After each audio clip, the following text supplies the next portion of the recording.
just didn't fit what they thought I should be. Which is great, by the way. That's why we like disrupting those narratives. But go ahead. This is exactly what the show's all about. That's what it's about. And so I was always a victim of what I would call the OO. Yeah. Which is, I walk into your office and I say, well, just say, oh, hey, Steve, how are you? And you're like, you're Brian. If you believe we can change the narrative, if you believe we can change our communities, if you believe we can change the outcomes, then we can change the world. I'm Rob Richardson. Welcome to Disruption Now. Welcome to Disruption Now. I'm your host and moderator, Rob Richardson. With me is Brackeen, who's a serial entrepreneur. He founded a company called Kairos, which was a facial recognition company. We are now in Miami. This is, first of all, it's never bad to be in Miami. Welcome to Miami. Yeah, hey, thank you for having me. So, like Will Smith. Yeah. So you run a company now, Lightship Capital. Correct. Right? And we are in a space called Tribe, right? That's right. That comes from a tribe called Quest. It's very similar. Yeah, okay, yeah, I figured. Yes. I figured that was inspired there. So it is an awesome space, and my understanding is that this is a space for Black and Brown entrepreneurs, and Lightship Capital actually helps Black and Brown entrepreneurs in their journey and invest in those companies, correct? Which is why we work out of this space, exactly. So Derek Peace and Fletcher Hatcher started this space for Black and Brown entrepreneurs maybe about 3 or 4 years ago now. Okay. And so it's really become the headquarters of entrepreneurship for our community in Miami. Oh wow, that's pretty. I'm kind of jealous being from Cincinnati, seeing this happening. But you know, the hope is that some of that's spreading because you spend some of your time in Cincinnati. So we're gonna get one for sure. Yeah. I want to talk a little bit about your background and growing up. So I looked you up a little bit. You have a different upbringing from what I see. So you were adopted, is that correct? I was at 6 months old. Wow. Okay. Yeah. Tell me about that experience. If I remember correctly, your parents were Amish. Is that correct? My foster parents were Amish. Okay. Yes. So I'm actually from Ohio.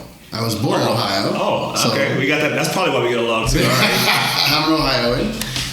What part of Ohio? I was born in Cleveland, I believe, at a Catholic hospital there. All right. I'm born in the other part of the world, Cincinnati. It's like Cleveland, Cincinnati. But go ahead. It's as far as any two cities in the world, right? And so, as I understand it, two college students that just weren't ready to have a kid. And so then I went to, I had foster parents that were Amish. So no technology. Wow. Candles, cloth diapers, the whole nine. That was your experience for how long? About a year or so in Pennsylvania. Okay. And then my parents adopted me from there. Okay. And then my father's an engineer, and that's how I got into computers and things. Oh wait, you were with Amish foster parents originally, but then you had another set of parents that just make sure I get this straight. They're not your actual biological parents, but they're correct. My adopted. Your adopted parents, family. Yeah. Okay, so from 1 or 2 on for the rest of my life, they were my. Oh, okay. Mom and I wasn't okay. I'm glad you got that straight. I was like, what did you learn being Amish? This seems like, and you got the technology. That seems like very far. That's a very far. Leap, but okay, that makes more sense now. All right, good. A lot more. There aren't very many Amish AI engineers in the world. But your dad, my understanding, your dad did introduce you to technology early. Certainly. So maybe about 8 years old or so, he brought home this giant thing called a computer. Yeah. Put it on the dining room table because there were no computer tables back then, if you recall. No.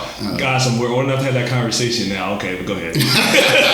You may not remember. Yeah. Man of your young age, but we're the same age.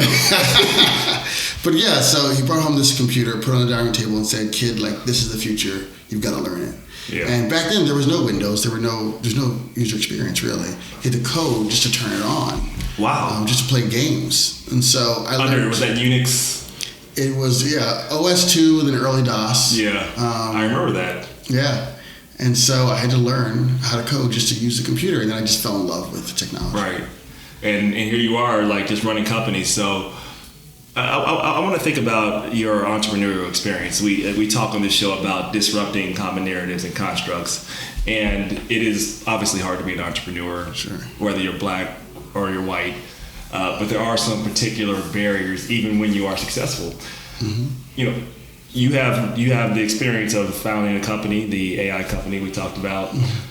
Can you walk us through what your lessons were on that, and looking back now, if you can see yourself now, what would you tell yourself then? If you can just go back and you're able just to say, look, Brian, these are the things that you need to know that you wish you would have known, and you just want to just mentor your younger self in that process? What would you say? That's a great question. I feel like, well, first, I certainly would start the company again, even though it was by far the hardest thing I ever did in my entire life. Right. The most sleepless nights, the most stress, the highest highs, certainly, but also the lowest lows of my entire adult life. That said, it is important for people who have the ability to create things and make change in the world to do so. Yeah. Or else the world won't push forward, it won't become a better place. And it's possible if you don't do that, someone else who doesn't have as good intentions might. Right. And so I was really proud to create an AI company and a facial recognition company that was very thoughtful about people, about privacy, about working equally in all races. And that really started to set a standard for our industry. Right. And start a conversation that wasn't being had when we started the company. Yeah, I mean, facial recognition, we've also talked about this on prior shows. Technology is not going anywhere. We know that. This technology is going to be implemented, is being implemented. But it's not being implemented in a way, my perspective, in a way that is inclusive. I guess that makes sense because nothing else has been either. But I do think there are consequences that we may have not have seen with artificial intelligence, facial recognition, because you look at it frankly gets us wrong a lot. It seems to be, from my perspective, relearning some of the same biases that it's supposed to be eliminating.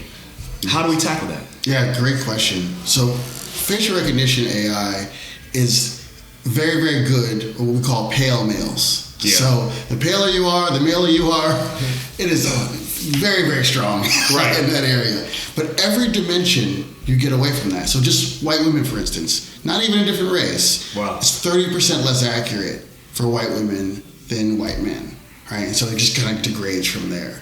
And so what we're starting to see in the last couple of years as the conversation started to evolve is a real focus on getting data about other genders and cultures and colors and shades into the AI so it knows how to find us. Right. No, I mean, it's not surprising that if most of the people doing the programming, it's gonna have their biases, frame of thinking put into it, whether they realize it or not. Yes. So I wonder if there is I'm hearing the conversation more, but I do see the consequences of not doing that, like technology in terms of security. Right, misidentifying someone. I think of, I'm thinking about the Minority Report, which is also probably aging me, right? But which is the story about computers seeing into the future before a crime was committed, and maybe we don't go that far, but it might be some type of facial recognition to say this person committed a crime. I'm thinking as an African American in the United States, like this person committed that crime, police see it, they go after the wrong person who looks confused, and that person gets shot or something. Like, were there any ethical concerns when you were initially approaching this? When you looked at the technology, and how did you try to frame it? Because obviously, I think you care about it. But did your investors care about it, and how did you get them to care about it if they did? So let's talk about this dystopian future you just laid out. Yeah, that was a lot. It wasn't a dystopian future. I apologize. It actually is today, though. That is already happening. There are 2 of the 30 million Americans. Right. According to Georgetown University, the Georgetown Privacy Law Center estimates that about 230 million of the 300 are already in a facial recognition database. Wow. Already. Okay. And in what they like to call a perpetual lineup. So the AI is constantly trying to figure out with a picture who this person is, and because it's not as effective on these different groups, it is more likely to false positive on a black person than a white person, or again, the pale male. Yeah. So this concern of yours that was theoretical in the question is actually so it's even worse now. It's happening right now. Okay, thank you. Thank you. I feel a lot better now. Glad to give you that comfort. Yes, all right. Yes. Thank you for that comforting thought. Now, the good news, though, on the flip side of that is AI is getting better exponentially. Right. I would say it's 3, 4, 5, 8x better than even 2 years ago. Sure. So we are moving in the right direction. So is the solution for us to actually participate, because it's kind of counterintuitive, it's like machines are learning, so is it actually more beneficial for us to actually participate and put our faces when Google is asking you on Google Photos, which is clearly what they're probably doing, helping with facial recognition. Is that helpful? Or because I know some people are saying, well, I don't want to give them my data. I'm like, I'm not sure, because I'll just make sure that they never see my face, and that way they'll never see me, which good luck with that. But what is the solution for really solving that from your perspective, having some experience in this industry? Some of the work that we did, which I hope more people are doing now, is AI to train AI. Right. And so what that means is there's this, to use a technical term, GANs, or generative adversarial networks, which that really means is you can create fake humans that have never walked the earth, right, and use those fake faces to train an algorithm to find real faces. That's freaky. Yeah. Okay. In fact, so we're creating fake humans now. All right. Absolutely. All right. And so what we could do for your viewers is I'll send you a link. You can show them at this point in the video. Okay. I'd love to see that. We'll do that. Real faces being generated in real time. Wow. And so every face that the viewers are seeing right now never existed. And I can generate them in seconds. All right. Milliseconds even. Wow. You know, with your experience as an entrepreneur, talk about what you see as your, I hate to say failure, because that people feel like that feels permanent, but people do whatever. It's a setback. It's a challenge. What do you see as your greatest setback and challenge, and how did that set you up for a greater learning lesson or a greater opportunity in the future? So many. But the one or two that stick out in your brain the most. I would say moving people like lawyers faster, right? Service providers, right? Yes, accountants faster. Moving, the business was growing exponentially, and we had lots of people, investors, you name it, kind of coming at us. But trying to get things like documentation and paperwork done for these outside, counsel, you name it. It's hard to motivate a person that makes $1 million a year to work all weekend, right? Yeah. I think it was one of my kind of failures. I don't know if I ever figured that out. But I think looking back, I would have maybe I'm a lawyer. I push lawyers hard because most of the time they overthink the process. I can say that as a lawyer. There you go. It's like, sometimes done is better than perfect, man. Absolutely. Get it out. Because if we don't get it out, it's worse than having something, not having every single semicolon in there. But that's my perspective. And there's a friction between an entrepreneurial mindset, which is all about opportunity and moving, right? And moving and speed to feed the market, you name it. And a lawyer's mindset, which I love lawyers, but you need them. Yeah, it's all about risk mitigation. Yeah, even at the smallest risk. I don't love lawyers, but go ahead. I would take no offense if you said I'm also an engineer. I just tell people I'm an engineer first. On a whole different show, I'm a big fan of the Supreme Court, and I like to read Supreme Court argument. Wow. Okay. I read the amicus briefs as well. I listen to oral, like everything. Yes, you are definitely more of a. I've never met anybody that's more of a nerd than I am, and I mean that as a compliment because wow, thank you, wow. Thank you. But I want people to think about. I want them to understand the struggle. So let's get to the $1 million question. Kairos, you did have a dispute with the company, right? Yes. And that didn't seem like it was fun from the outside looking in. Oh no, I wouldn't say it's fun at all. Yeah. I mean, what was the learning experiences there that you could find for yourself and that you would tell others? A couple things. One, who's on your board matters. This is something we work a lot with at Lightship Capital or our portfolio companies. One, don't have a board as long as possible. Okay.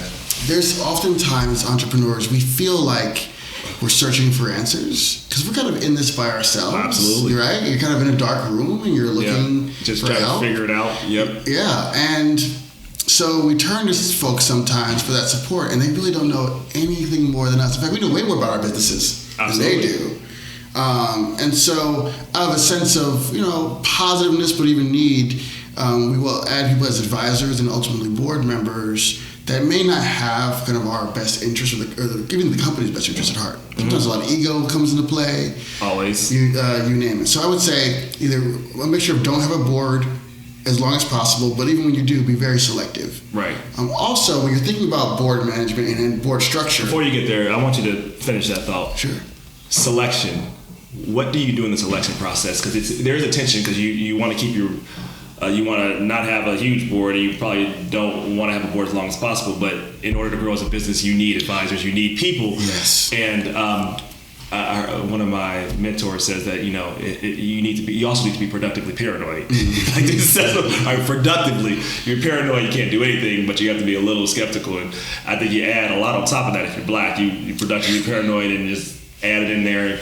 But how do you make that evaluation in your brain without being jaded too? How does one go about making the selection that this is the right fit? How do you evaluate that? And now that you have this database of knowledge built upon real experience, how would you advise people? I'm not a fan of general mentorship. We'll start with that. Okay. So I don't think people need this person. Like, I get asked 20, 30, 40 times a month, will you be my mentor? Right. What does that mean? Is that like spiritual advisor? No. Yeah. I would like to see people say, I'm very focused on digital transformation for my business. And this person is an expert in digital transformation. This person is an expert in growth.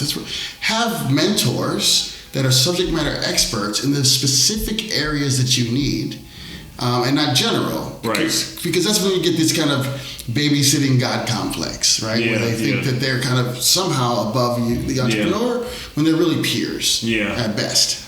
That's tough. And you get the people that paternalistic, I think, attitude. And I'm going to throw race in here a little bit. I think even because you've been in San Francisco, right? And yes. I'm a Democrat in terms of especially what's going on now, but that's not the important part of this conversation. The important part of this conversation is I believe there's a general belief by folks that, racism only exists with Republicans. Right? We both laugh collectively, right? Right, and there is this, and it is real, a paternalistic, what I kind of call racism, right? That, I am comfortable with you in the space of, let me help you get some food stamps, right? Let me help you be dependent upon, so on and so forth. But if you get to a place where you think we're peers. They don't say this, but it comes across in terms of actions, right? That is just as bad to me. Yeah. And I think a lot of people would be offended if you said that to them. But I say, I look at San Francisco. I'm looking at the representation. Doesn't look very good. I'm just saying. Am I missing something here? And not at all. George W. Bush, not a man of many great words, right? But one of his best quotes was, he really had a problem with the gentle bigotry of low expectations, essentially, right? And there's reality to that. There's such reality. Yeah, and I don't obviously agree with everything he said, but that's true. Exactly. Yeah. I'm not here rah-rah George Bush, but what I am here saying is, in San Francisco, you see that where the Prius driving, earth loving, Democrat voting person, Barack Obama loving person thinks, wants to pat you on the head a few times and say, this is great, I've got you in this box. Right. And you should only really be in this box. You should only be in that box. You should only be in the box of this, entrepreneur. Like, no, you're not that. Before my investor days and my entrepreneurial days, when I would go out to San Francisco to raise money, here I am, African-American founder with an AI company. Yeah. I just didn't fit what they thought I should be. Which is great, by the way. It's why we like disrupting those narratives. But go ahead. This is exactly what the show's all about. That's what it's about. And so I was always a victim of what I would call the OO. Yeah. Which is, I walk into your office and I say, oh, hey, Steve, how are you? And you're like, you're Brian. On a prior show, we had Chauncey Mayfield on the show, who was he got about 1.5 billion in assets for real estate management a while ago. Like, we're talking 20 years ago. And he had to manage, and questions coming here, because how do you manage this? Because he said he had to manage, with his success, manage the business of race. So he used to go to closings, gave the highest offer, but people would find a reason not to close with him, even when he gave the most money. So then he said, okay, he stopped going to closings, right? And he would sometimes send white people to the closings. And then he ended up doing this strategy for a while and figuring out ways to essentially, so people couldn't tell what his race or anything. And then finally, he said when he got about $250 million in management, he went to the place that he owned and decided to have a meeting with the person. They never met with him. And he just went and sat out there in the corner. It was a white guy that was there. He just came out and looked and just kept looking around. And he went back again and kept looking around. And he just was like, couldn't find and then he asked, and he said, Chauncey's there. He said, have you seen anybody out here? Chauncey said, no, I haven't seen anybody. He said, I was looking for somebody. He said, maybe I can help you. Chauncey told him, he said, well, you wouldn't be able to help me because you probably wouldn't know this is. He said, well, I know a lot of people try me. See, I'm Chauncey Mayfield. The guy was like, that's me? Like, it's just, but that, that tells you the story. Chauncey's a pretty black name, too. I mean, I don't know any white Chauncey. So, it shows a lot of things about this guy. He doesn't know many folks, evidently, because I'm just saying. Yeah, because Rob Richardson and Brackeen sound pretty white. Exactly. If we're honest. But reminds me to Chauncey. Yeah. I'd be, oh, what's up, brother?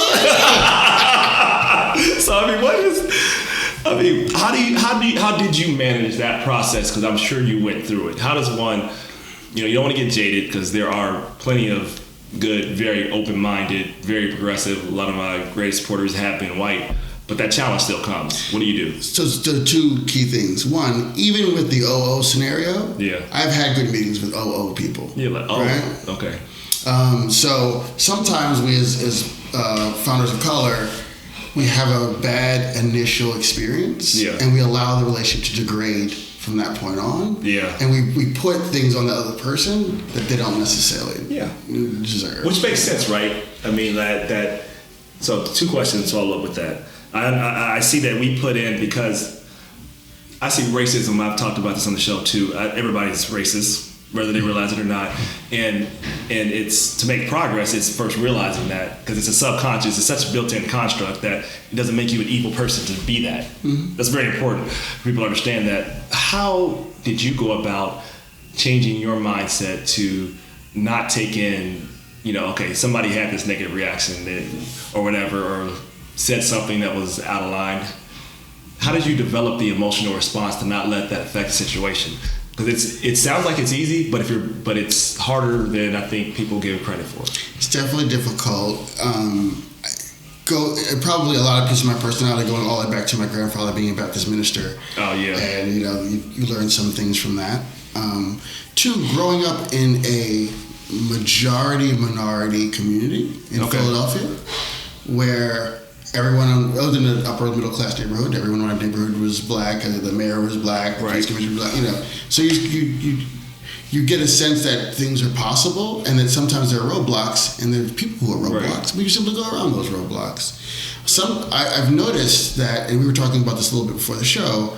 If you're in a minority community sometimes, or in a southern kind of Jim Crow South, and maybe only had one generation that first got to college, right? Which is most black people. Because as we talked about earlier, right? This is, for the most part, in terms of the doors really being open, and you can make some arguments about this deal, the broadness of it, but in terms of just like legally and structurally having a opportunity. That's a rather new experience. The last 40, 50 years we're talking, and black people have been conditioned into a subservient position. Whether we realize it or not, it's there. But if you're from an immigrant background, you talked about it, it's different. Like Miami is very different. I can say it's very different from places in Ohio. That's right. In terms of how black people and brown people think. Talk about because you're in Cincinnati often, you're in Miami often. Talk about what you see as the distinct differences in approach. You look at like the Jamaican American community, for instance. Right. Very, very successful. And because coming from a majority community, you don't feel some of the constructs. Also, because you have maybe multi-generational wealth that you would have had in a kind of Jim Crow South, right? It allows you a starting point in entrepreneurship that gets you further on the finish point. There's just less of a ceiling or a cap. We're starting to do some work in Tulsa, Oklahoma lately, which is the site of the Tulsa Race Massacre and the Black Wall Street Massacre. I'm well aware of Black Wall Street. I haven't talked about Black Wall Street, but that would be another good topic for us to talk about. Come on out and visit us. That's what we're going to do.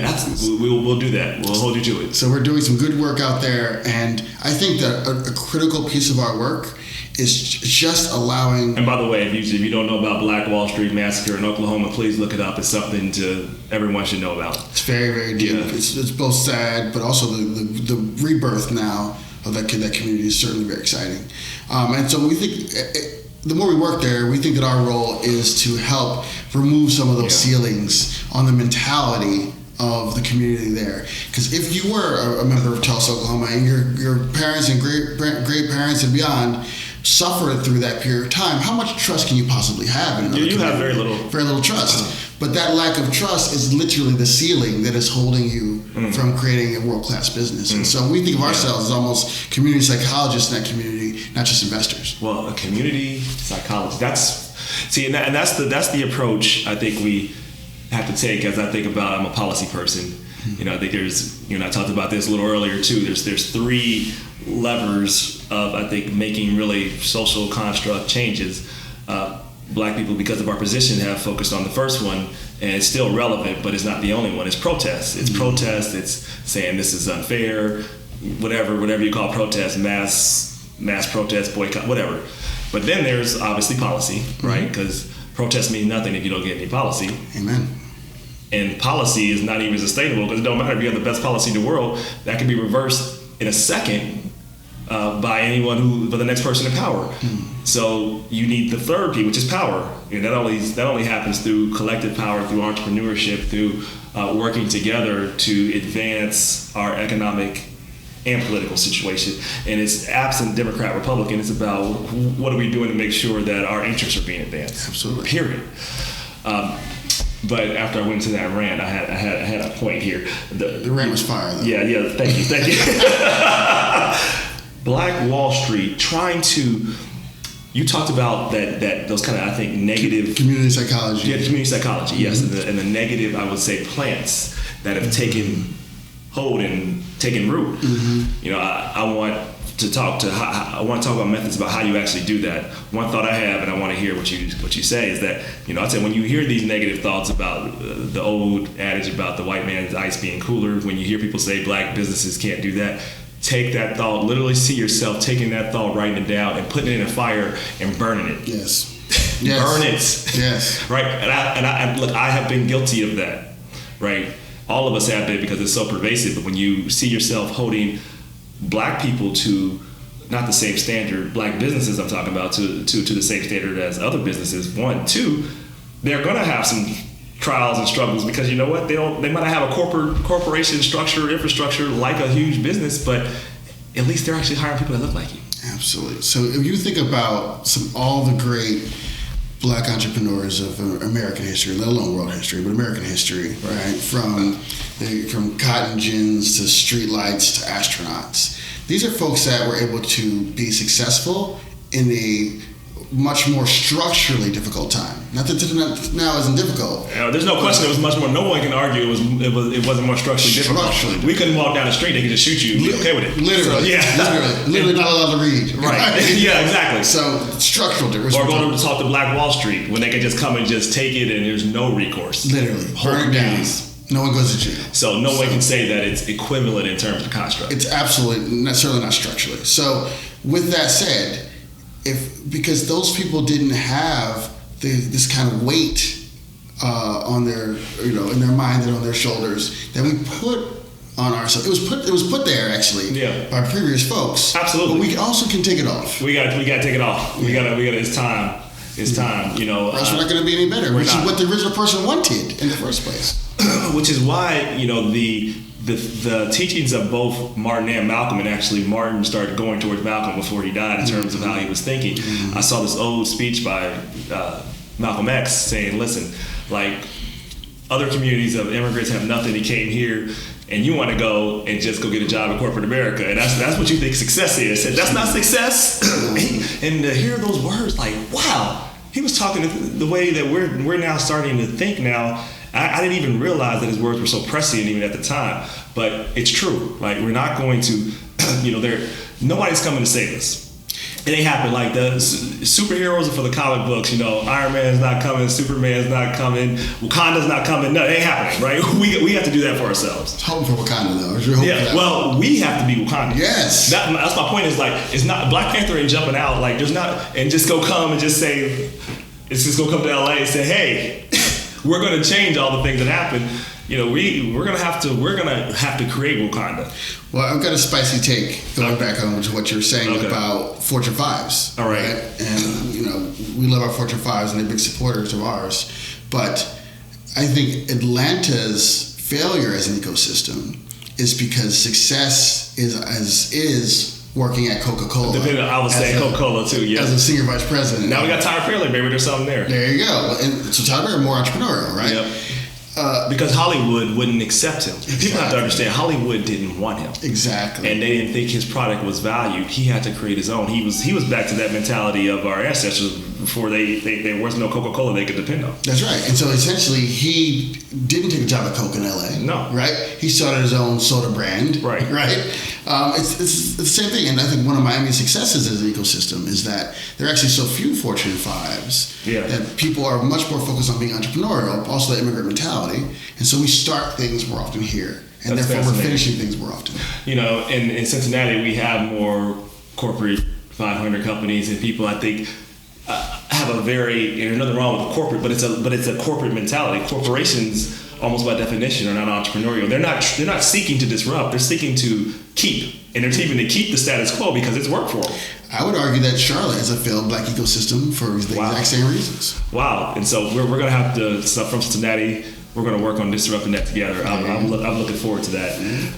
I think I saw somewhere that you are not a fan of diversity and inclusion, kind of. Oh, and I can kind of guess why, but I want to hear your point. Well, it's the VP role. I'm a fan of diversity and inclusion as a thing. I know what you mean. But yeah, the VP of diversity and inclusion at any, particularly West Coast, San Francisco-based organization. I don't think it's unique to them, but go ahead. Yeah, from my experience, it's not particularly, but not solely. They throw great parties. Great parties, aren't they? The best parties. They'll bring Common in. Yeah. He'll do a little, we'll have a good time spoken word. Yeah. Maybe even a little Alicia Keys private concert. Yeah. It's wonderful. They create a beautiful, glossy report. It's great, isn't it? Oh, it's stunning. Yeah. Year in, year out says that we've done absolutely nothing. Absolutely nothing. But that party was fire.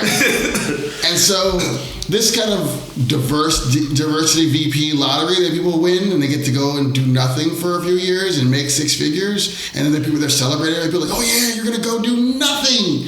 It's an absolute joke. And when I see one of those people that gets someone like Facebook to invest in every black venture capital fund as part of its treasury policy, then I'll be impressed with D&I work. Preach. Getting an intern from Howard to work at Facebook for a summer Preach. Is not success, is not work. You're stealing money. It's tokenism.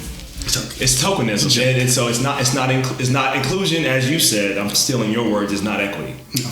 That's not equity. It's not. You're not changing the construct. You're not changing trajectories. That's what I'm like. I don't have any more conversations about like with people when I deal with my business and dealing with data and marketing. People send me to diversity and inclusion. I'm like, so you're telling me you're not serious? Like, because I don't want to go talk to the gatekeeper. No. To figure out to tell me, I gotta sign up as a DBE to prove some stuff, and like, how do I have to prove I'm black? Look, it's here. What else you need? Exactly. So I am so with you on that, and I think it needs to be like it needs to stop being used as tokenism. And let me just say this: we as black people have to stop allowing this, because I don't go with that. I've seen that happen so much, where you have the one or two at the gate, and they're like, "Oh, we focus on diversity and inclusion. Look, we have Bob. Like, Bob is one person. One person. Like, how is that? One person. What is that doing? And Bob has a job with you, and half the time Bob doesn't even own the company. Google hiring 20 interns is an organization that has tens of thousands of employees. No. And their interns. That's worth. They're approaching $1 trillion, so they got it. And I have friends that I know the head of marketing there, so with UC, but none of that is transformative. Yeah. Now I will say, in Google's kind of defense, specifically, then they today announced that they're supporting Low Tony's new fund, which is a fund to black VCs. Right. With a $40 million. It's a $40 million fund. It was launched today. So Google is putting the check. That's good. In the right place. I don't see the others put their check in the right place as well. Yeah, no, I agree with you. So let's kind of like finish up here. So this is Lightship Capital. Your mission is to do what here? So we are here to support black and brown entrepreneurs and women to create world-class businesses. Okay. How do you do that? How do you go about doing that? Variety of ways. First and foremost, investment. These communities are underinvested by all standards. We're usually first investor, first institutional investor. Right. We invest about $125,000 into the first round, and we'll hold back another $600,000, particularly for a bridge round. Right. Because these entrepreneurs, when things start going well and they should be able to do a Series A, it takes them 6 months to a year longer because of bias. Right? Absolutely. So we're just lack of the same connections and opportunities that others have. Exactly. So we keep another $500,000 or so back so that we can invest that into a company's bridge to get them to Series A. But then beyond that, we are really focused on entrepreneurship and education. For Black and Brown founders. We actually announced this year that we've raised $1.2 million in nonprofit funds. Oh, wow. Just so that we can train 100 entrepreneurs next year in 1-week boot camps around everything from founder growth mindset to digital marketing and understanding your customer using AI. No, that's really cool. All right, 3 rapid fire questions really quick, and then we'll take a quick tour and let you go. You have a committee of 3, living or dead, to advise you in life and business. Who are those 3 people and why? Definitely Steve Jobs. I'm a big fan. Got my big start at Apple. I worked at IBM before, but it wasn't the same. And by the way, you didn't go to college either, right? I dropped out after the first semester. Smart man, I guess. So, it worked out well for you. Love it. I realized quickly that it wasn't for me. So Steve Jobs would be probably number 1. Oh man, I don't even. Everyone else is so far down. Well, there's a lot of people. You got spiritual advisors, everything. Oh, any advisor in any life, business, personal, whatever. Oh, Dr. King would certainly be one for sure. For all the kind of obvious reasons, and then I think last but not least. I have a bit of a CEO crush on the CEO of American Airlines, Doug Parker. Okay, all right. Very, very random. But it was random, but okay. Doug used to go all the way back, was the CEO of, if you remember, America West Airlines, very small airline. I don't remember, sorry. Regional, you're too young, but regional in Arizona.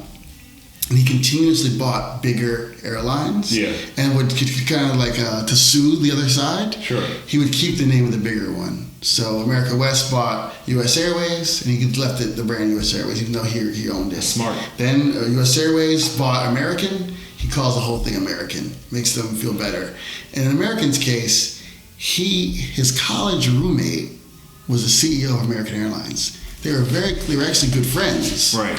And what's crazy about that situation is American goes into bankruptcy. He decides that he could maybe do a better job. He negotiates contracts with all the unions, the pilots union, right, and then offers the bankruptcy court a better option, a better path forward than his friend and wow. American. The bankruptcy court assigns American Airlines to U.S. Airways, and then he, takes over as CEO. Wow. Yeah. Are they still friends? Probably, hopefully. Actually, Scott Kirby, who was that gentleman, right, went to United to become president of United, right, and the CEO just announced today that he's leaving, and now he'll become the CEO of United. That's such a smart move, too. People overestimate their own brand to think, like, if I put my name on everything, then that will help it. That's not true, because people don't know the brand for that reason. So let the brand exist and be happy that you have the power and the money to actually do those things, to do those things, and not allow your ego to get in the way of the result. Buy bigger companies. All startups should be thinking about buying their biggest competitor, bigger than they are. Right. There's ways to do it. No, that's awesome. What's an important truth very few people agree with you on? An important truth that you hold. Personal belief that people would think if you told them that that's crazy as hell, but you believe it. The Constitution is a nearly perfect and divine document. Okay. There isn't a single word out of place. And here's the thinking. You look at, like, in a Donald Trump world. Right. How could that be possible? I'm waiting. This is right? really good. Right? And people hate the Electoral College.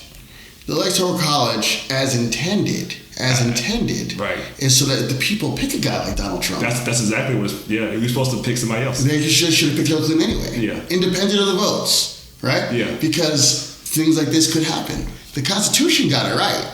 But the people got it wrong. And it's the Constitution only works if people apply it. That's right. So I agree with you. Like the Bible.